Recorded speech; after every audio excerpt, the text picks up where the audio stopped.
একজন বৈষ্ণব ছিলেন। বৈষ্ণব থেকে তিনি মতুয়া হলেন কিভাবে? আগে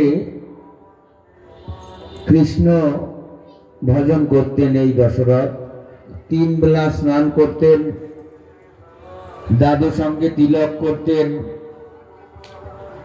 এবং ভাগবত পাঠ, চৈতন্য চরিতামৃত পাঠ, শাস্ত্র গ্রন্থ অধ্যয়ন সবই করতেন এবং শ্রদ্ধাচারী বৈষ্ণব ছিলেন।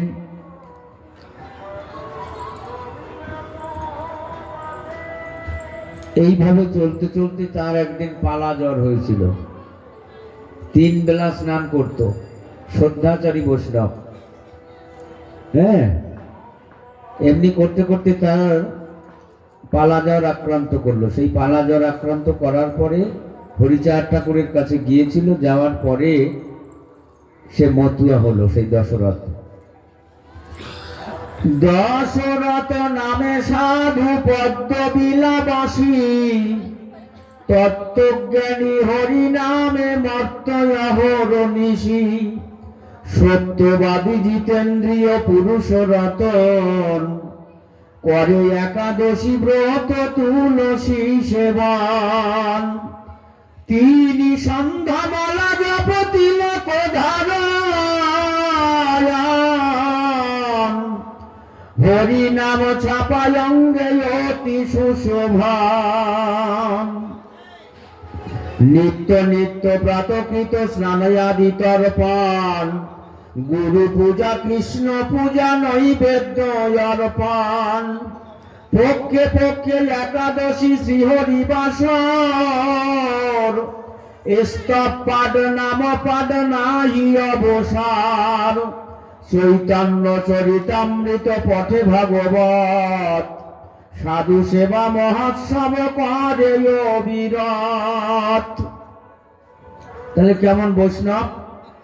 সবসময় সাধু সেবা করে, ভাগবত পাঠ, চৈতন্য চরিতামৃত পাঠ, গীতা পাঠ, কখনো আন কথা বলতো না, সবসময় কৃষ্ণ কথা বলতো, সবসময় হরিনামের মধ্যে থাকতো। তাহলে এহেন পরম বৈষ্ণব ছিল দশরথ। আর দিবাহারি একে সন্ধ্যা, নাহি দিভোজন, আতপতণ্ডুলয়ন্ন লাবড়া ব্যঞ্জন। তৈল মৎস্য ত্যাগী ভক্ষে দিনে একবার, রাত্রে কিছু ফলাহার কবু অনাহার। হেন মতে সদা করে বিশুদ্ধ ভজন, হরিনাম সংকীর্তনে সতত মগন। দৈব ব্যাধি যুক্ত লোহ হলো কার্তিকী মাসেতে, জ্বর হয়ে ভুগিলেন কতদিন হতে। সামনে সামনে দিকে সরষে গেল, সামনে অনেক জায়গা রয়েছে,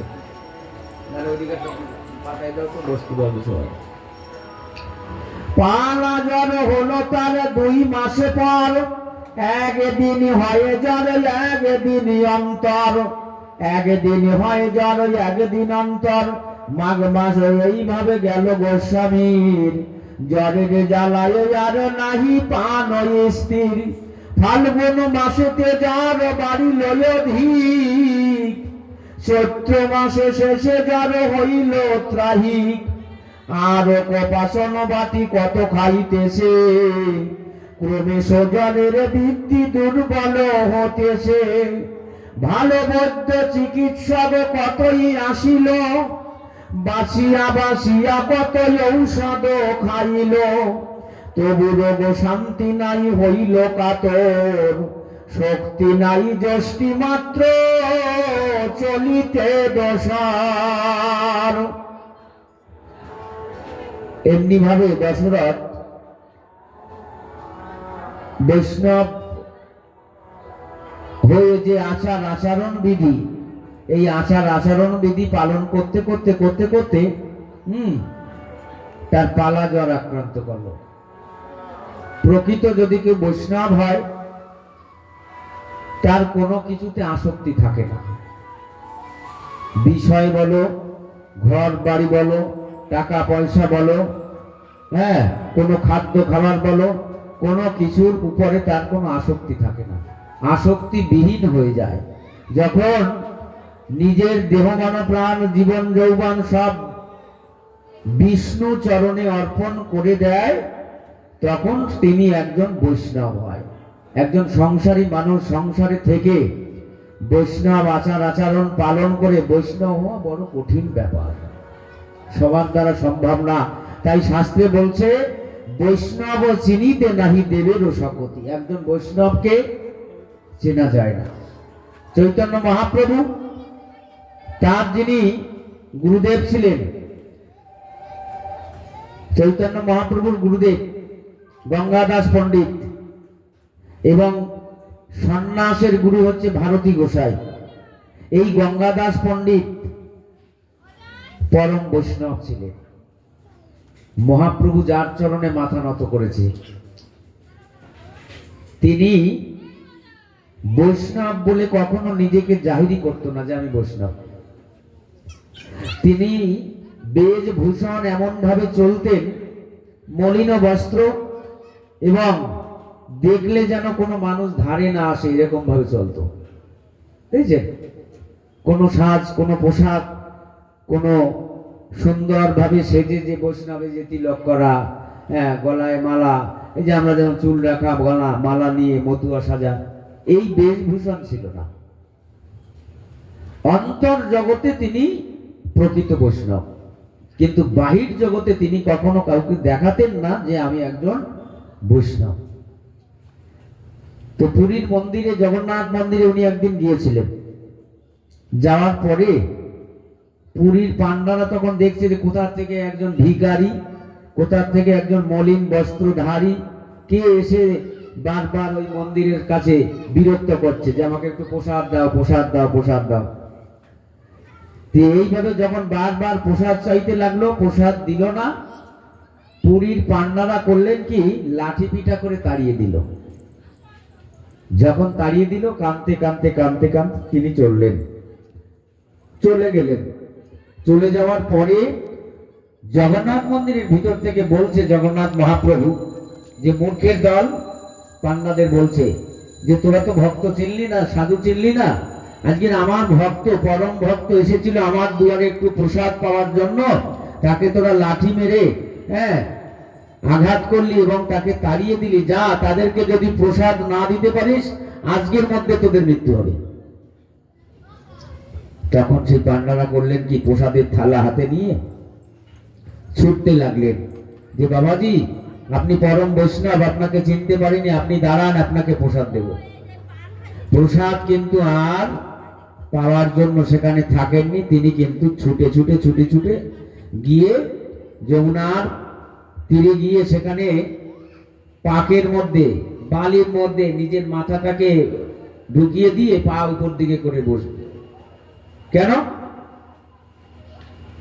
তিনি কেন এইভাবে থাকলেন? যে পান্ডারা যাতে আমাকে প্রসাদ না দিতে পারে, সেই জন্য তিনি ওই রকম ভাবে থাকলেন। আর যে আমি যে বৈষ্ণব, এই জগতের কোনো মানুষ যেন না জানতে পারে যে আমি বৈষ্ণব। দেখছেন কেমন ভাব, পরিবেশটা কেমন? তাহলে আত্মগোপন করে থাকা। যদি কেউ সাধু হয়, বৈষ্ণব হয়, সে তখন নিজেকে আত্মগোপন করে থাকে সবসময়। আর পালা জ্বর হলো তার 2 মাস পর, একদিনই হয় জ্বর, একদিনই অন্তর। মাঘ মাসে এইভাবে গেল গোস্বামীর, জ্বরের জ্বালায় আর নাহি পান স্থির।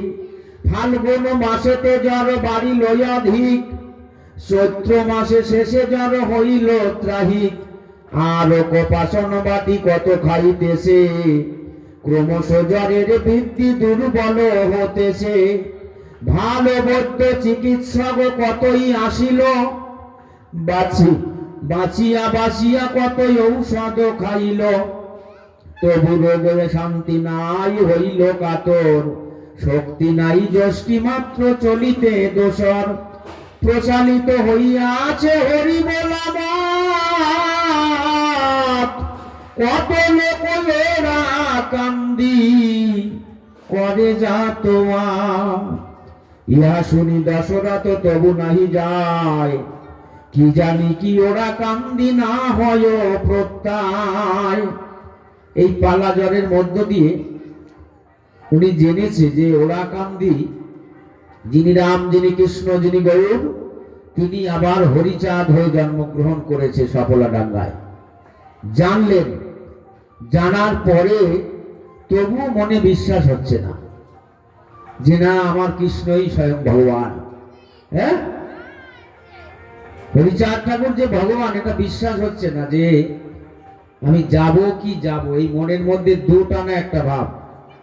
আমাদের এই গ্রামে একজন গোসাই বলছে যে আমরা অন্য সম্প্রদায়ের মানুষ, তোমরা হচ্ছে অন্য সম্প্রদায়ের মানুষ। এটা ভুল কথা বললেন। হ্যাঁ, সম্প্রদায় আলাদা হতে পারে, মুসলমান একটা সম্প্রদায়, খ্রিস্টান সম্প্রদায়, বৈষ্ণব সম্প্রদায়, মতুয়া সম্প্রদায়, কিন্তু ভক্ত এক। মুসলমান সেও যদি আল্লাহর ভক্ত হয় ভক্ত, যদি কোনো বৈষ্ণব কৃষ্ণ ভক্ত হয় ভক্ত, যদি কেউ হরিচাঁদের ভক্ত হয় সে ভক্ত। তাহলে ভক্তের জায়গায় কিন্তু এক। যে যার উপাসনা করুক না কেন, ভগবানের ভক্ত কিন্তু একই হবে। সে যে যে ভক্ত হোক না কেন, যে যার উপাসনা করুক না কেন। সম্প্রদায় ভিন্ন হতে পারে, আচার আচরণ আলাদা হতে পারে, কিন্তু ভক্তই হচ্ছে সবার উপরে। এই জন্য ঠাকুর বললেন কি, যে ভক্ত আমার মাতা পিতা, ভক্ত আমার গুরু, এই ভক্ততে নাম রেখেছে আমার বাঞ্ছা কল্পতরু।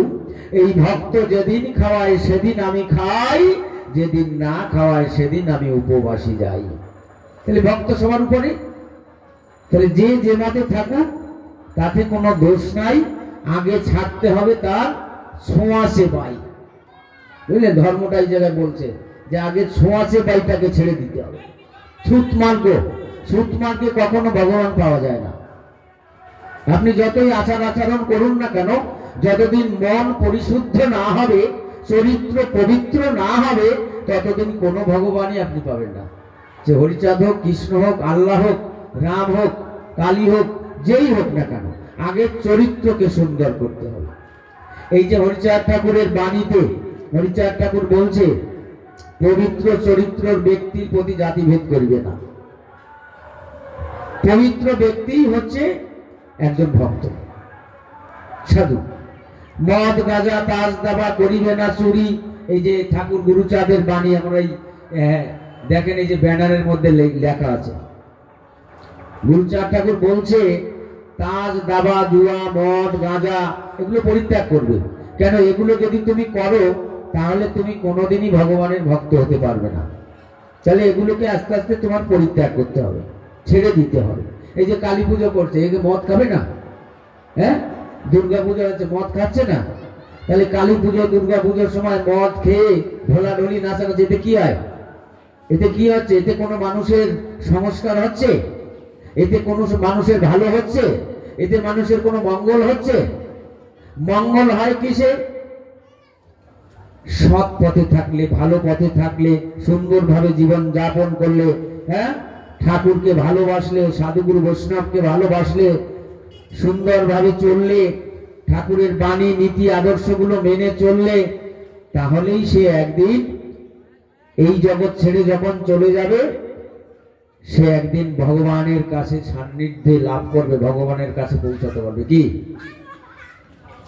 পরকালটা তার যাতে ভালো হয়, সুন্দর হয়, এই জন্য হরিনাম কৃষ্ণ নাম করা, এই জন্য সাধু সঙ্গ করা। কত লোক ইহা শুনি দশরথ তবু নাহি যায়, কি জানি কি ওরা পায়ন্দি না হয় প্রত্যয়। যারা যায় তারা কয় হরি আবির্ভূত, শ্রীকান্ত হয়েছে এবে যশমন্ত সুত। তাহলে যারা যাচ্ছে ওরা কান্দিতে, তারা হরিচাঁদ ঠাকুরের কৃপায় রোগ মুক্ত হচ্ছে। কত মা বন্ধা মা তাদের সন্তান ঠাকুর দিচ্ছে, কত মানুষ রোগ ব্যাধিগ্রস্ত, তাদের রোগ ব্যাধি ভালো হয়ে গেছে ঠাকুরের কৃপায়। মরা মানুষ পর্যন্ত হরিচাঁদ ঠাকুর বাঁচিয়েছে, মরা গরু পর্যন্ত বাঁচিয়েছে। নিজের বাড়িতে হরিচাঁদ ঠাকুরদের নিজের বাড়িতে একটা গরু গাভী মারা গেল। মারা যাওয়ার পরে হরিচাঁদ ঠাকুরের দাদা কৃষ্ণদাস, যিনি বলরাম, যিনি বিশ্বম্ভর আর বিশ্বরূপ দুই ভাই ছিল, তারাই আবার সেই হরিচাঁদ এবং কৃষ্ণদাস। গৌরাঙ্গ মহাপ্রভুর দাদাকে বিশ্বম্ভর, বিশ্বরূপ, আর নিমাইয়ের ছোটবেলার নাম বিশ্বম্ভর। তাহলে বিশ্বরূপ আজকের হরিচাঁদ ঠাকুরের দাদা হলো কৃষ্ণদাস। এই যে আমরা বন্দনা গাচ্ছি, জয় জয় হরিচাঁদ জয় কৃষ্ণদাস, সেই বলরাম, সেই বিশ্বরূপ, এইবার কৃষ্ণদাস হলো। আর সেই গৌরাঙ্গ, সেই হরিচাঁদ ঠাকুর সফলাডাঙ্গায় লীলা করলেন। তাই দশরথ মনে মনে চিন্তা করছে যে আমি কি করব, যাব কি যাব না। তাহলে শ্রীকান্তকে, কৃষ্ণের এক নাম হচ্ছে শ্রীকান্ত, তাহলে সেই শ্রীকান্তই এবার যশোমন্তের পুত্র হরিচাঁদ হয়ে জন্মগ্রহণ করলেন। গেলে মাত্র গোসারে করিলে প্রণতি, কিংবা প্রভু আজ্ঞা দিলে হয় রোগ মুক্তি। মুখের কথায় মাত্র রোগের আরাগ্য, বৈরাগ্য কেহ বা পায় যদি থাকে ভাগ্য। বৈরাগ্য, বৈরাগ্য বিষয় থেকে, কাম কামনা থেকে যিনি মুক্ত, তিনি হচ্ছে বৈরাগ্য এবং পরম বৈষ্ণব। সহজ কথা বলো, নিজের জীবিকার জন্য আমরা সকালবেলা কর্মে বেরোই, যে যে কর্ম করে, অর্থ উপার্জন করার জন্য আমরা বেরোই যাই। কিন্তু গৌরাঙ্গ মহাপ্রভু কোনদিন কাজ করেছিল? নিতাই কি কোনদিন কাজ করেছিল? ছয় গোসাই যারা ছিল কাজ করেছিল? তাহলে তাদের খাওয়া জুটতো না? তারা খেত না? তাদের ছেলে মেয়ে নিয়ে তারা সংসার করেনি? করেছিল। কিন্তু তাদের কর্ম ছিল সৎ কর্ম, যে কর্মের মধ্যে কোনো অসৎ প্রবৃত্তি ছিল না, অসৎ প্রবঞ্চনা ছিল না। তুমি 10টা টাকা ইনকাম করার জন্য দিনে 10টা মিথ্যা কথা বলছো, তুমি সৎ পথে আছো? এতে তোমার পাপ হচ্ছে। তুমি যতই হরিনাম করো, কৃষ্ণ নাম করো, যে মিথ্যার আশ্রয় নিয়ে চলছো, মিথ্যা কথা বলছো, এতে তোমার পাপ হচ্ছে। তাহলে এই পাপ একদিন, 2 দিন, 3 দিন এমনি করতে করতে যখন পাপের পাহাড় হয়ে যাবে, তখন তোমাকে সেই পাপের ফল কিন্তু ভোগ করতেই হবে। আর যারা সাধুগুরু বৈষ্ণব, যারা সৎ পথে সাধু সঙ্গ করছে, হরিনাম করছে, কৃষ্ণ নাম করছে, তারা শুধু পুণ্যই করছে, পাপ করছে না। তাহলে পাপ আর পুণ্য এই দুটো, যার পাপের ভাগ বেশি হবে তার পুণ্যর ভাগ কম আছে না? তাহলে মানুষ পুণ্য যখন করে, পুণ্যের পরে মৃত্যু হলে স্বর্গ প্রাপ্তি হয়, জেনে যান, স্বর্গে স্থান লাভ করে। আর পাপিষ্ঠ যে জীবনে কোনোদিন সাধু সঙ্গ করে না, হরিনাম করে না, কৃষ্ণ নাম করে না, মানুষকে আঘাত করে, মানুষকে ঠকায়, যে একেবারে পাপিষ্ঠ, নিকৃষ্ট, যার মুখ দেখলে হরি কথা মনে পড়ে না, কৃষ্ণ কথা মনে পড়ে না, হ্যাঁ, যারা মহাপাপে পাতকী, এরা কিন্তু মৃত্যুর পরে জমালয়ে যাবে। এরা মানুষ হয়ে জন্মগ্রহণ করবে না পৃথিবীতে, এরা মানুষ হবে না, এরা পরের জন্ম পাবে না।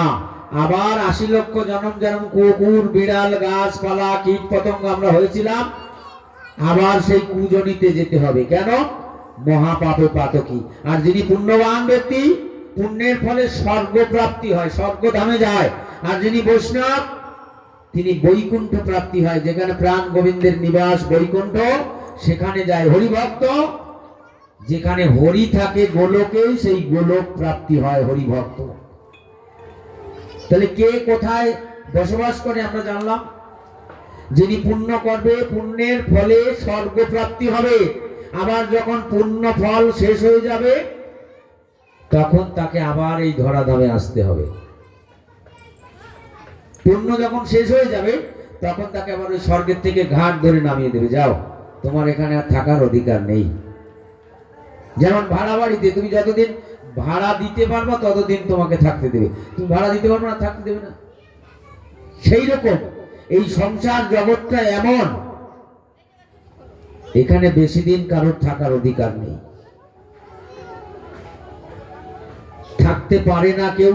কেউ অমর হয়ে আসেনি, কিন্তু যে কটা দিন থাকবো এই জগতে সেই কটা দিন একটু ভাবতে হয় যে আমি কেন এসেছিলাম জগতে, আর কেনই বা আমাকে পাঠালেন ভগবান এই জগতে, কিসের জন্য পাঠিয়েছে, আমি কি করতে এসেছি, আমার কর্তব্য কি, আমার কাজ কি, আমি কোথায় ছিলাম, আমি কোথায় ছিলাম, তুমি আমি আপনি প্রত্যেকে কোথায় ছিলাম। শাস্ত্র কি বলছে, হয় ধামানি অমৃত সপুত্র, আমরা সবাই অমৃতের সন্তান, আমরা সবাই প্রাণ গোবিন্দ শ্রীহরি মহাবিষ্ণুর সন্তান, কিন্তু আমরা কি তার কাছে ফিরে যেতে পারবো? এমন কোন কর্ম কি করেছি আমরা তার কাছে ফিরে যাব? কথা বলবে না। দেখা যাচ্ছে এই যে আমাদের এখানে রাসের মেলা হচ্ছে, মা এবং ছেলে দুইজন ছোট্ট ছেলেকে নিয়ে মা রাসের মেলায় গেলেন। যাওয়ার পরে কি হচ্ছে, ওই মেলা দেখতে দেখতে দেখতে দেখতে মায়ের হাত ছেড়ে ছেলে হারিয়ে গেছে মেলায়। এখন মেলায় হারিয়ে যাওয়ার পরে মা খুঁজছে ছেলেকে আর ছেলে খুঁজছে মাকে। কথাটা ভালো করে লক্ষ্য করবেন। এখন ছেলে মাকে খুঁজছে, মা ছেলেকে খুঁজছে, কেউ কাউকে খুঁজে পাচ্ছে না। কেন? মেলার মধ্যে এত ভিড়, ওই চারিদিকে দোকানপাট, হ্যাঁ, ও কিন্তু ঘুরতে ঘুরতে ঘুরতে ঘুরতে কোথায় হারিয়ে গেছে। এখন আর কিন্তু মায়ের সঙ্গে দেখা হলো না। মা কিন্তু সন্ধ্যা হয়ে গেল, অন্ধকার ঘনিয়ে গেল, মা বাড়ি চলে আসলো, ছেলেকে কিন্তু আর ফিরে পেল না, ছেলেটাকে হারিয়ে ফেললো। তদ্রূপ আমরা এই সংসার জগতে এসে, এই মায়াময় জগতে, মায়াময় জম্বুদ্বীপ এই জগতে এসে আমরা সবাই কিন্তু হারিয়ে গেছি। ভাববেন কথাটা, আমরা হারিয়ে গেছি কার থেকে? প্রভুর থেকে। যার কাছ থেকে এসেছিলাম জগতে তার থেকে আমরা অনেকটা দূরে সরে গেছি, আমরা তার থেকে অনেক অনেক দূরে সরে গেছি। সেই মা বিশ্বজননী, একজন মা গর্ভে জন্ম দেয়, 10 মাস 10 দিন গর্ভে ধরে এক মা, আর একজন মা যিনি আমাকে, হ্যাঁ, সদা সর্বদা আমাকে বাঁচিয়ে রেখেছে। এই ভূমিকে এ মা না, এই যে বসুমাতা এ মা না।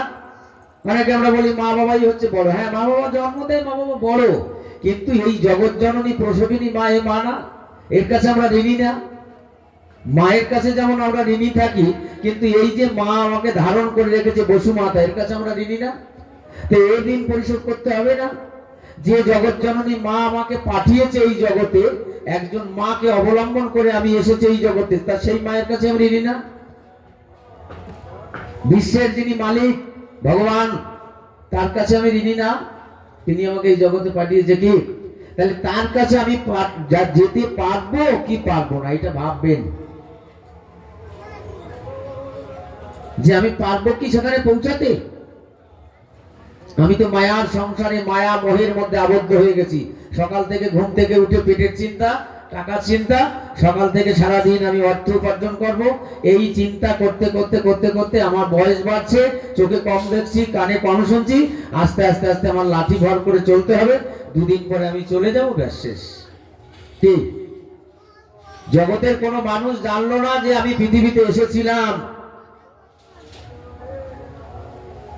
কি 10টা মানুষ যদি জগতের বলে না যে ওই মানুষটা ভালো ছিল, ওই মানুষটা যদি আমাদের গ্রামে থাকতো, তাহলে আমাদের গ্রামের হয়তো মঙ্গল হতো, আমাদের ভালো হতো। আর কোনো মানুষ মারা গেলে কেউ কেউ বলে শালা মরছে না, ভালো হয়েছে। কেন? ও শালা মাতাল ছিল, তো সারাদিন মদ খেত, মানুষের অনিষ্ট করত, কোনো কাউকে সম্মান করতো না, ভালোবাসতো না, কোনো ভালো কাজ করেনি জীবনে, মরেছে না, ভালো হয়েছে, আরো 2 দিন আগে মরলে ভালো হতো। আর কোনো মানুষ যদি মারা যায়, কেউ কেউ বলে না সত্যি মানুষটা খুব ভালো ছিল, উনি যদি বেঁচে থাকতো আরো কয়েকদিন, আমাদের গ্রামের মঙ্গল হতো, আমাদের ভালো হতো। তাহলে এটা প্রত্যেকটা মানুষের মুখের থেকেই আমরা রেজাল্ট পেয়ে যাচ্ছি যে কে কেমন কর্ম করছি এবং কে কিভাবে পরের জন্মটা আমরা লাভ করতে পারবো। তাহলে ভগবানের সান্নিধ্য পাওয়া সবার ভাগ্যে হয় না, ভগবানের কাছে সবাই পৌঁছাতে পারে না। একমাত্র পারে সেই যার সৌভাগ্য হয়েছে, পিতামাতার আশীর্বাদে, সাধুগুরু বৈষ্ণবের কৃপায় যিনি মুক্ত হয়েছে। মুক্ত জীব, জীব কয় প্রকার আছে? যেমন স্থূল জীব, তটস্থ জীব, ভূমক্ষ জীব, বদ্ধ জীব, সূক্ষ্ম জীব, হ্যাঁ, মুক্ত জীব, এরকম 5 প্রকারের জীব আছে। তাহলে সূক্ষ্ম জীব যারা সূক্ষ্ম জগতে চলে। হীরামন পাগল, হ্যাঁ, এই হীরামন পাগল জলের উপর দিয়ে হাঁটতে পারতো। হরিচাঁদ ঠাকুরের একজন অনুরাগী ভক্ত ছিল, যিনি ত্রেতা যুগে ছিল হনুমান, আর গৌরাঙ্গ অবতারে যিনি মুরারি গুপ্ত। সেই মুরারি গুপ্ত, সেই হনুমান এইবার হরিচাঁদ ঠাকুরের ভক্ত হলো, নাম হয়েছে হীরামন পাগল। এই হীরামন পাগল জলের উপর দিয়ে হাঁটতে পারত। এই হীরামন পাগল শূন্যে উড়ে বেড়াতে পারত। তাহলে কেমন ভক্ত? তাহলে এই ভক্ত সূক্ষ্ম জগতের ভক্ত, ইনি সূক্ষ্ম জগতে চলত। তাহলে মুক্তি, মোক্ষজীব, মুমক্ষজীব, বদ্ধজীব। বদ্ধজীব যেমন পাতকুয়ার ভেতরে জল থাকলে সেই জল কখনো সাগরে পৌঁছাতে পারে? পারে? পারে। কখন পারে? যখন প্রলয় হয়, বন্যা হয়, তখন কিন্তু ওই নর্দমার জল, ড্রেনের জল, খালের জল, বিলের জল, পাতকুয়ার জল, এই জল কিন্তু ওই আস্তে আস্তে আস্তে আস্তে ভেসে ভেসে ভেসে ভেসে সাগরে পৌঁছে যায়।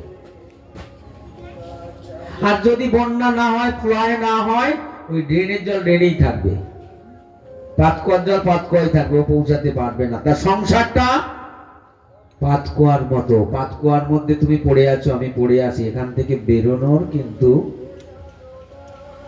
সহজ না। সাগর হচ্ছে প্রাণ গোবিন্দ শ্রীহরি, তিনি হচ্ছে সাগর, আর আমি হচ্ছি পাতকুয়ার মধ্যে বদ্ধ জীব। পাতকুয়ার মধ্যে জল যেমন বদ্ধ হয়ে থাকে, পাতা লতা পড়ে সেখানে পচে গলে থাকে, সেই জল দুর্গন্ধ হয়, কেউ ব্যবহার করে না। তা কিছু কিছু মানুষ যারা বদ্ধ জীব হয়, তাদেরকে মানুষ স্পর্শও করে না। যে সকালবেলা ঘুমের থেকে উঠে গোবিন্দ, ওর সাথে যেন আমার দেখা না হয়। কি শাস্ত্র কি বলছে? যার মুখ দেখলে হরি কথা, কৃষ্ণ কথা মনে পড়ে, যার মুখ দেখলে গোবিন্দের কথা, শ্রীহরির কথা মনে পড়ে, তাকে বারবার দেখতে ইচ্ছা করে। আর যার মুখ দেখলে হরি কথা, কৃষ্ণ কথা মনে পড়ে না, তার মুখপানে তুমি কখনো চাইবে না, কখনো তার মুখের দিকে তাকাবে না। দেখেছো শাস্ত্র কি বলছে? গীতা, ভাগবত কি বলছে? আর যে মুখ থেকে হরি কথা হয়, কৃষ্ণ কথা হয়, তাকে যদি একটা কিছু সেবা করাও, তুমি যাই করো, একটা বাতাসাও যদি খাওয়াও, এক গ্লাস জলও দাও, তাতে তুমি পুণ্য করবে। এই যে আজকের এখানে, এই যে আমাদের কোড়া পশ্চিম সর্দারপাড়া, এখানে আজকে যে মহোৎসব, এখানে কত দূর দূর থেকে দেখো ভক্ত আসবে। কোথায় বসিরহাট থেকে, হ্যাঁ, কোথায় দমদম থেকে, বিভিন্ন এলাকা, সে হুগলি থেকে, বিভিন্ন জায়গার থেকে, দূর দূর থেকে সাধু গোসাই পাগল তারা আসবে। তাহলে আপনি পারবেন আপনার বাড়িতে 1000 ভক্ত সেবা করাতে? পারবেন? পারবেন না। কিন্তু আজকের এই মহোৎসবে যদি আপনি 5 কেজি চাল দেন, 100 টাকা দেন, ওই 5 কেজি চাল 100 টাকায় আপনার এই ভক্তগুলো সেবা করতে পারবে। আর যদি 1000 ভক্ত আপনি বাড়িতে সেবা করতে নিয়ে যান, পারবে না 1000 টাকায়, 2000 টাকাও পারবে না। পারবে? কিন্তু এখানে আপনি 100 টাকা দিলে অংশীদার হয়ে গেলেন, যে এই মহোৎসবে আমি অংশীদার থাকলাম, আমার 100 টাকায় অন্তত 1000 সাধু গুরু বৈষ্ণব সেবা করবে। দেখেছেন কত সহজ? তাহলে এই সাধুগুরু বৈষ্ণব দর্শন করা মাত্রে শাস্ত্র বলছে, সাধুর দর্শনে যায় মনের ময়লা, পরশনে হয় প্রেম বরিশন। সাধুর সঙ্গেতে প্রাণ জুড়ায় রে, সাধুর সঙ্গেতে প্রাণ জুড়ায়। সাধু সঙ্গ করলে প্রাণ জুড়াবে। আজকে সন্ধ্যের পরে যখন হরিনাম করতে করতে দল আসবে, হ্যাঁ, রাত্রি 10টা 11টা 12টা পর্যন্ত এই গ্রামটা পুরো নিস্তব্ধ হয়ে যাবে। হরিনামের ধ্বনিতে এবং জয়ের ডঙ্কা কাসর বাজাতে এই গ্রামের অমঙ্গল দূরীভূত হবে, এই গ্রামের মানুষ মঙ্গলে থাকবে, এই গ্রামের মানুষ যাতে ভালো থাকবে, আজকের সেই জন্যই কিন্তু এই মহোৎসব, হরিনাম সংকীর্তন। কিন্তু এই কথা, এই মহোৎসবের এই যে মূল্যবান কথা, সবাই মূল্য দেয় না। আর সবার দ্বারাই কিন্তু এই মহোৎসবের কর্ম হয় না, ভাগ্যে জুটে না। আছে অনেক মানুষ, আমারই অনেক শিষ্য ছেলেরা আছে যারা এই বাড়ির পাশেও আছে, অথচ এসে তারা এই মহোৎসবে অংশগ্রহণ করতে পারছে না। অথচ দূর দূর থেকে ছেলেরা এসে এই মহোৎসবে কাজ করছে, তারা কিন্তু পুণ্য নিয়ে বাড়ি চলে যাচ্ছে, কিন্তু বাড়ির পাশে থেকে পাপ করে বেড়াচ্ছে। কি, যেমন প্রদীপের নিচে অন্ধকার, প্রদীপ জ্বলছে কিন্তু তার নিচটা তো অন্ধকার। বাড়ির পাশে থাকলেই, গুরুদেবের সঙ্গে থাকলেও কখনো সে পুণ্যবান হয় না। কর্ম করে তারপরে কৃপা লাভ করতে হয়। গুরু কর্ম না করলে সে কখনোই কিন্তু গুরু কৃপা পাবে না, পাবে না। কি তবে তুমি যদি কর্ম না করো, হ্যাঁ, এখানে এসে তুমি একটু ভক্ত সেবার জন্য যদি কর্ম না করো, সাধু সেবার জন্য কর্ম না করো, কিছু না কিছু কর্ম তোমাকে করতেই হবে। তাহলে কর্ম করার পরেই কিন্তু কৃপা। একালব্য, অর্জুন, পঞ্চপাণ্ডব, দুর্যোধন, এরা 100 ভাই, সবাই গুরু করলেন কাকে? দ্রোণাচার্যকে। আর এই একালব্য শূদ্রের ছেলে বলে একালব্যকে দীক্ষা দেয়নি।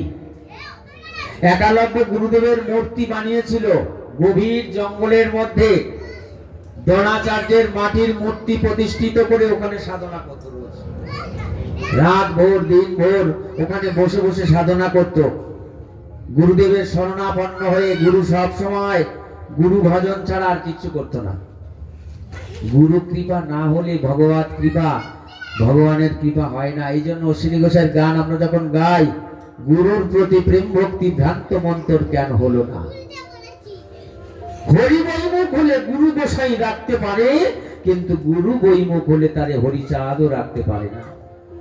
কথাটা মেনে নিতে হবে।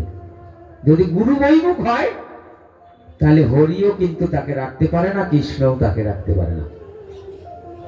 আর গুরু কৃপা হলে গুরু ভজন, এই একটু আগে পাঠ করছিলেন আমার এই এক বাবা, হ্যাঁ, যে এত গুরু ভক্তি, ব্রজা পাগলা, সে গভীর জঙ্গলে গিয়ে বলছে বাঘকে তুমি আমাকে খাও, সিংহকে বলছে তুমি আমাকে গ্রাস করো, সব বড় বড় জন্তু জানোয়ার যাদেরকে তাদেরকে বলছে তুমি আমাকে মেরে ফেলো। এখন সবাই এসে এরকম ভাবে অঙ্গের গন্ধ ঘ্রাণ নিয়ে তখন দেখছে তারা এই তো পরম বৈষ্ণব, এর মধ্যে গুরু ভক্তি আছে, গুরু নিষ্ঠা আছে, একে খাওয়া যাবে না। প্রহ্লাদকে আগুনের মধ্যে, বিষ আগুনের মধ্যে ফেলে দিয়েছিল, প্রহ্লাদের মরণ হয়েছিল, তপ্ত তৈলের মধ্যে ফেলে দিয়েছিল, মৃত্যু হয়েছিল। প্রহ্লাদকে রক্ষা করলেন কে? গোবিন্দ নিজে এসে রক্ষা করলেন। তাহলে ওই ব্রজা পাগলার গুরু নিষ্ঠা, গুরু ভক্তি এত, ভগবান চেয়ে আছে ও কখন আমার কাছে আসবে। তাই হরিচাঁদ ঠাকুর তখন বলছে গুরু নিষ্ঠা লোক হয় আমার পরাণ। যে গুরুকে না ভালোবাসে সে কৃষ্ণকেও ভালোবাসে না, সে হরিকেও ভালোবাসে না। কেন? আপনি নন্দসুত হরি গুরু রূপ ধরি ভুবনে এলে এই কলির জীবকে উদ্ধার করবার তরি। তাহলে গুরুর মধ্যে হরির প্রকাশ, গুরুর মধ্যে গোবিন্দের প্রকাশ। তাহলে গুরু কৃষ্ণ অভেদাত্মা হয়, তথাপি শ্রী গুরু মান্য রাখলেন দয়াময়, অশ্বিনী ঘোষের গানের মধ্যে। তাহলে গুরু কৃষ্ণ অভেদ, নিজে ভগবান আপনি হরি, 4 যুগ হরি করলেন গুরুর উপাসনা। গুরুর উপাসনা করলেন কে? ভগবান নিজে। সত্য যুগে ভগবান নারায়ণের গুরু সনক ঋষি, তখন তিনিও গুরু উপাসনা করেছিলেন। ত্রেতা যুগে রামচন্দ্র, তারও গুরু ছিলেন কে? বিশ্বামিত্র মুনি, তাই না? দ্বাপর যুগে ভগবান শ্রীকৃষ্ণের গুরু কে? গদ্গ মুনি। এবং প্রেমের গুরু শ্রীমতী রাধারানী। গৌরাঙ্গ মহাপ্রভুর গুরু ভারতী গোসাই গঙ্গাদাস পণ্ডিত। হরিচাঁদ ঠাকুর কলির শেষে বঙ্গদেশে হরিচাঁদ ঠাকুর যিনি অবতার হয়ে আসলেন যুগবতার, তার গুরু রামকান্ত বৈরাগী। তাহলে সেই একজনই কিন্তু গুরু, কিন্তু কায়া পরিবর্তন, রূপ পরিবর্তন। ভগবান সেই একজনই, যুগে যুগে তিনি রূপটাকে পরিবর্তন করছে। সেই কৃষ্ণ যিনি বংশীধারী, যিনি গোপবর্ষ নন্দ রাজার ঘরে ছিলেন, তিনিই আবার কিন্তু জগন্নাথ মিশ্রের পুত্র। কে? দিনহীন কাঙালের বেশে জীবের দ্বারে দ্বারে কলির জীবকে উদ্ধার করার জন্য তিনি হরিবল হরিবল হরিবল বলে কলির জীবকে মুক্ত করলেন এই মধু মাখা হরিনাম দিয়ে। হরিবল। আর গেলে মাত্র রোগ সারে, করিলে প্রণতি, কিংবা প্রভু আজ্ঞা দিলে হয় রোগ মুক্তি। মুখের কথায় মাত্র রোগের আরোগ্য, বৈরাগ্য কেহ বা পায় যদি থাকে ভাগ্য। শুনে দশরথ কয় বিশ্বাস না হয়, কোন হরি ওরা কান্দি হইল উদয়। না দেখিলে চক্ষু কর্ণ বিবাদ না ঘষে, অবশ্য যাইব দেখিবার ইচ্ছায় আছে। কি ভাবো সে ওরা কান্দি ভক্ত কিংবা হরি, হেরিব মহাপুরুষে যদি যেতে পারি। কল্লপ্রাতে দশরথ করিব দর্শন করিব ঠাকুর, অদ্য গিয়া নিশীতে থাকিব লক্ষ্মীপুর। বুদ্ধিমন্ত বুদ্ধিমন্ত ইহাই আমি জানি, হরি ভক্ত চূড়ামণি চূড়ামণি চূড়ামণি। শুনিয়াছি তারা যায় ঠাকুরের বাড়ি, তারা যদি বলে আমি মানিবারে পারি। আর আদি অন্ত বৃত্তান্ত হবে, তিনি একজন মতুয়া হবে। এই জন্য এই লীলামৃতের মধ্যে তারো গোসাই লিখেছে, ধর্মে কর্মে নামে প্রেমে যে মাতোয়ারা সেই হচ্ছে মতুয়া। একজন মতুয়া গারস্থ ধর্মের যিনি মানুষ হবে, তিনি ধর্মে ঠিক থাকবে, তিনি কর্মে ঠিক থাকবে, যিনি নামে ঠিক থাকবে, যিনি প্রেমে ঠিক থাকবে, সমস্ত কিছুতে ঠিক থাকতে হবে। খালি যে কাজ করবে তা না, কর্মও করবে, আবার ধর্মের জায়গায় তাকে ঠিক থাকতে হবে। তাহলে ধর্ম, কর্ম এবং নাম, তার নাম তুমি দিনে বার কত করছো, কতবার তুমি তার নাম জপ করছো? 3 লক্ষ বার নাম না জপ করে সেবা করতেন নাকি? তাহলে হরিদাস ঠাকুর 3 লক্ষ বার নাম জপ না করে কোনো অন্য সেবা নিতেন না।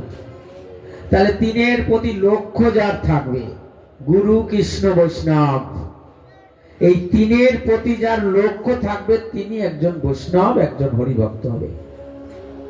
আর গুরু কৃষ্ণ বৈষ্ণব তিনি এক, একে তিন, আলাদা কেউ না। যিনি গুরু তিনি কৃষ্ণ, তিনি বৈষ্ণব। তাহলে গুরু কৃষ্ণ বৈষ্ণব, এই যে নিষ্ঠার জায়গায়, ভক্তির জায়গায় কিন্তু ঠিক থাকতে হবে।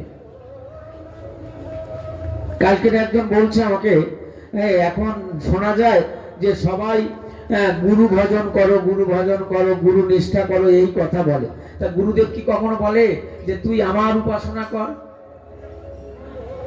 বলে যে তুই আমার পূজা কর, তুই গোবিন্দের পূজা কর, তুই শ্রীহরির পূজা কর, গুরুচাঁদের পূজা কর, হরিচাঁদের পূজা কর, হ্যাঁ, কিন্তু আমাকে স্মরণ রাখিস, মান্যতাটা দিস। বাবা মাকে যেমন সন্তান মান্যতা দেয় যে আমার বাবা অমুক, আমার মা অমুক, তেমন মান্যতাটা দিতে হবে যে আমার গুরুদেব অমুক, শ্রদ্ধেয় অমুক গোসাই। এই মান্যতাটা দিতে হবে এবং মানতে হবে, তার শরণাপন্ন হতে হবে। এই তাহলে গুরু কৃষ্ণ বৈষ্ণব তিনি এক, একে তিন, কে কোনো আলাদা কিছু না। ভক্তের মধ্যেই ভগবান থাকে। ভক্ত পূজা করলে কি ভগবানের পূজা হয় না? আর ভগবানের পূজা করলে কি ভক্তের পূজা হয় না? হয়। তাহলে গুরু কৃষ্ণ বৈষ্ণব তিনি এক, একে তিন, আলাদা কেউ নাই।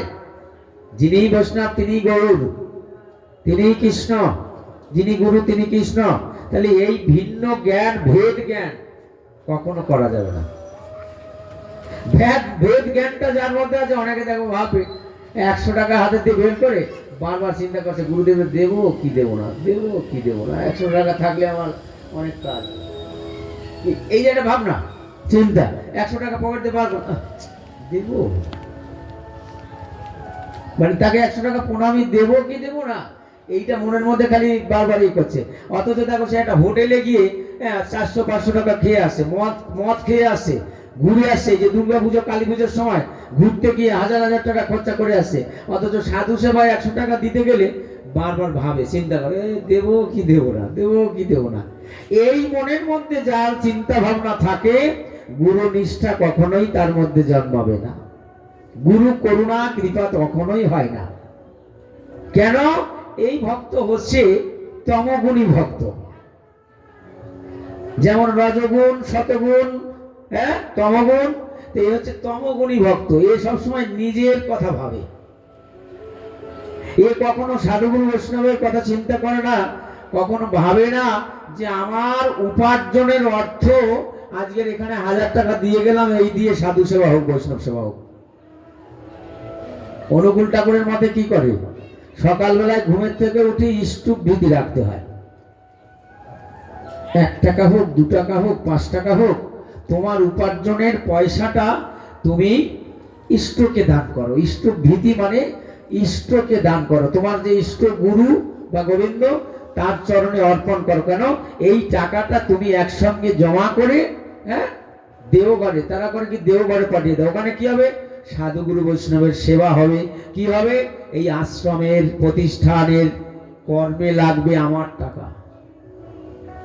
আমি যে 500 টাকা রোজগার করলাম, তার থেকে 50 টাকা কি 10 টাকা কি 20 টাকা কি 20 টাকা কাজে লাগছে। কিন্তু আর যদি পুরোটাই তুমি ভক্ষণ করো, তাহলে তোমার মতো রাক্ষস আর এই পৃথিবীতে নাই। তুমি একজন রাক্ষস, মানুষ রূপী রাক্ষস। তাহলে তোমার উপার্জন দিয়ে জগতের কিছু কাজ হোক, জগতের কিছু কাজ হোক। আমাদের হরিচাঁদ ঠাকুরের মতে শান্তিমা বলতেন, হরিচাঁদ ঠাকুর বলতেন, তুমি প্রত্যেক দিন যে সেবা করো তার থেকে 1 মুষ্টি চাল তুমি আলাদা করে রেখো। যদি পারো 1টা টাকা তুমি ঘট করো, একটা লক্ষ্মীর ঘট বা শান্তিমায়ের ঘট করো, সেই ঘটের মধ্যে রেখে দাও। ওই টাকাটা বছর শেষে যখন হবে তুমি সাধু সেবা দাও, ঠাকুর বাড়ি দাও বা গুরুধামে দাও, ওই টাকাটা দিয়ে ভালো কাজ হবে। কে? তাহলে তার করুণা থেকে আমি বঞ্চিত হলাম না। আপনি যদি 1 টাকা এখানে দান করে যান, আপনিও অংশীদার হলেন এই মহোৎসবের। দেখেছেন? 1টা টাকা যদি আপনি এখানে দান করে যান, 1 টাকার জন্যই আপনি এই মহোৎসবে একজন অংশীদার হয়ে গেলেন। একটা জমিতে যদি 5টা ওয়ারিশিয়াল থাকে, তাহলে 5 জন অংশীদার হলো কিনা? তাহলে এই মহোৎসবটা হচ্ছে কি আমার একার ব্যক্তিগত মহোৎসব হচ্ছে? এখানে হাজারো ভক্তের 1000 টাকা হয়তো দেওয়া আছে। কেউ 2 টাকা, কেউ 5 টাকা, কেউ 10 টাকা, কেউ 5 কেজি চাল, কেউ 1 বস্তা আলু। এই যে আমার একজন গুরু ভাই আজকে বলছে, আমি 1 বস্তা আলু দিলাম। এই যে আমাদের সবজিওয়ালা দাদা, দিলীপ দা বলছে, আমি 50 কেজি কুমড়ো দিলাম। তো এটা কি আমাকে দিচ্ছে? এটা ভক্ত সেবায় দিল, সাধু সেবায় দিল।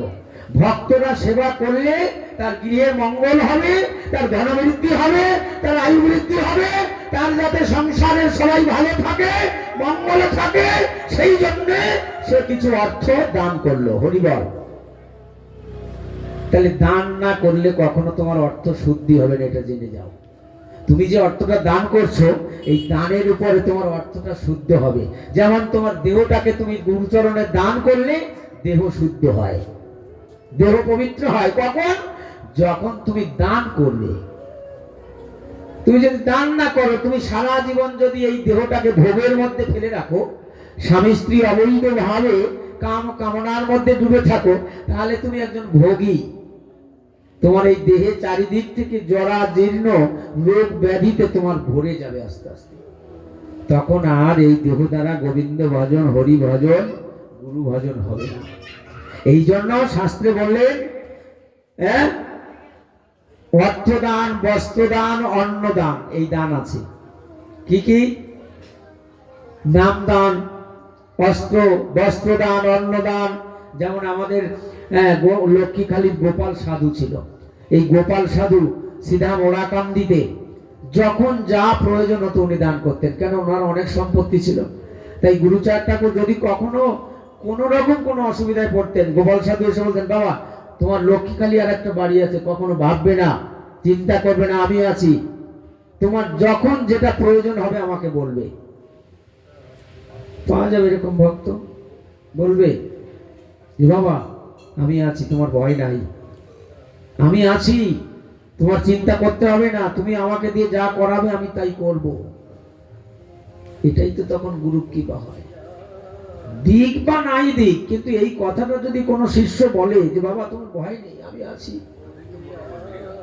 তোমার পাশে আমি আছি, তোমার যখন যা প্রয়োজন আমাকে বলবে, আমি দেব। সে পারে না, অথচ মুখ থেকে এই কথাটা বলে দিল। বিচারণ ঠাকুর, গুরুচাঁদ ঠাকুর যখন যে কথাটাই বলতো সেই কথাটাই পালন করতো। দেখো গুরু বাক্য। একজনকে আমি হয়তো 10 বার ফোন করছি, হয়তো কোনো ছেলেকে 10 বার ফোন করলাম, সে ঘুরি আমাকে একবার ফোন করে না, এরকম ছেলে আছে। আমাকে কেন ফোন করলো, আমাকে কেন স্মরণ করলো, তাহলে আমাকে একটু ভাবার দরকার যে আমাকে তিনি কেন স্মরণ করছে। তাহলে আমাকে দিয়ে তার কোনো কাজ আছে নিশ্চয়ই। আমার এই দেহ দ্বারা, আমার এই পাপিষ্ঠ দেহ দিয়ে হয়তো গুরু ভজনের কোনো কাজ হয়তো হতে পারে, এই জন্য তিনি আমাকে স্মরণ করেছে। তৎক্ষণাৎ সঙ্গে সঙ্গে তার স্মরণ করা মাত্রই তাকে অন্তত জানানো উচিত যে বাবা আমি আসছি। হ্যাঁ, শিষ্য কোথায় গুরুকে স্মরণ করবে? গুরু যদি 10 বার স্মরণ করে, তার সবসময় তেল, সাবান, শ্যাম্পু ইত্যাদি দিয়ে ধুচ্ছ, কিন্তু ভেতরটা কি ধোয়া হচ্ছে? এইটা ঠাকুর বলতে চেয়েছে, গঙ্গা জলে স্নান করো তুমি যতই, তোমার পাপ মোচন হবে না। তুমি গঙ্গায় স্নানও করবা আবার পাপও করবা, তাতে পাপ মোচন হবে? তুমি নিত্য নিত্য পাপ করবা আর গঙ্গায় গিয়ে স্নান করবা, গঙ্গা জল ছিটাবা, ওম বিষ্ণু শ্রী বিষ্ণু তৎ বিষ্ণু, হ্যাঁ এরকম মন্ত্র বলবা, ছিটাবা, তুমি পবিত্র হবা কি? তাহলে পবিত্রতাটা তোমার নিজেকে রাখতে হবে, বজায় রেখে চলতে হবে। তাই ঠাকুর বলছে যে 3 বেলা স্নান করে কি হয় বৈরাগী? হ্যাঁ, শ্রদ্ধাচারী সাধু তোর কিবা মনোরথ, কি জানি কি ওরা কান্দি না হয় প্রত্যয়। যে ওরা কান্দি আমি ভগবান কিনা এটা তোর বিশ্বাস হচ্ছে না মনে মনে। তুই মনে মনে চিন্তা করলি যে এই তো কয়েকদিন আগে গৌরাঙ্গ মহাপ্রভু অবতার হয়ে আসলো, এ দাপরের ভগবান শ্রীকৃষ্ণ তিনি গৌর হয়ে আসলো, আবার ওরা কান্দি কোন হরিচাঁদ, এটা বিশ্বাস হচ্ছে না। তা কেন আসলি আজকের ওরা কান্দি? কেন আসলি? কিসের জন্য আসলি? দশরথের মলের মলিনতাটাকে দূর করলো হরিচাঁদ ঠাকুর। ঠাকুর বলেন যা, আর তোর পালাজ্বর হবে না। আমি বললাম যা, তোর পালাজ্বর পালিয়ে গেছে। কি করবি? তুই এখন স্নান করবি। জ্বর হলে কেউ স্নান করতে বলবে? হরিচাঁদ ঠাকুর বলছে এখন স্নান কর, করে পান্তা আছে কালকের মা রান্না করছে শান্তিমা, পান্তা ভাত আছে আর কাঁচা লঙ্কা দিয়ে এই পান্তা ভাত খা। জ্বর হলে কেউ বলবে যে পান্তা ভাত খা? তেঁতুল দিয়ে কাঁচা লঙ্কা দিয়ে এই পান্তা ভাত। পান্তা ভাত কাকে বলে জানো? যে রাতের বেলা যে ভাত রান্না করা হয়, যেটা নষ্ট হয়ে যায়, ভাতে জল দেওয়া, ওটা পান্তা ভাত কয় না, ওটা নষ্ট ভাত, পচা ভাত হয়ে গেছে। আর যে ভাত গরম ভাত রান্না করে জল দিয়ে রাখা হয় ওইটাকে পান্তা বলে।